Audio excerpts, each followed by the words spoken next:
Let me ask you, in the conflict of Israel versus Hamas, who's the good guy?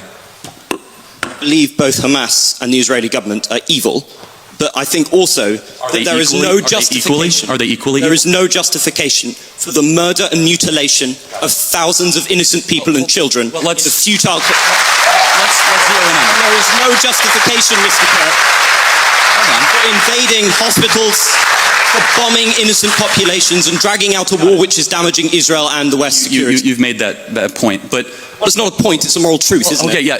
It was also a moral truth that the war started because 1,300 Jews were killed and 200 were taken hostage. And when you declare war on Israel, expect a firestorm in reaction. Let me finish, I let you talk. Israel, at its holiest day of the calendar year besides Yom Kippur and Rosh Hashanah, Samat Torah, the 50-year anniversary of the Six-Day War.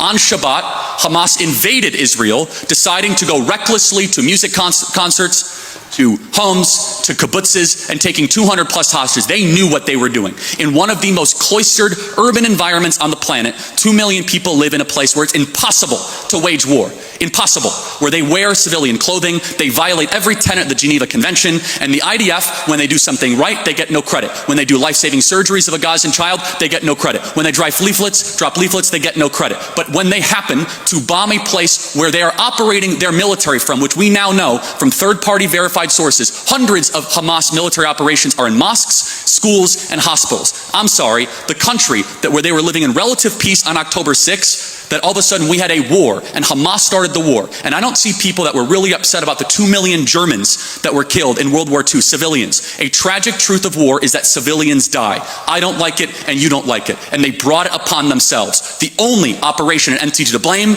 is the leadership of Hamas, not the Israeli government, for fighting this defensive war after they were invaded. There is a good guy, and there is a bad guy. I honestly... Isn't that the morality of a child? Well, hold on. It's interesting you say that, because a child who knows that Israel is the good guy, Hamas is bad, has a lot more wisdom than a student like yourself at Cambridge University.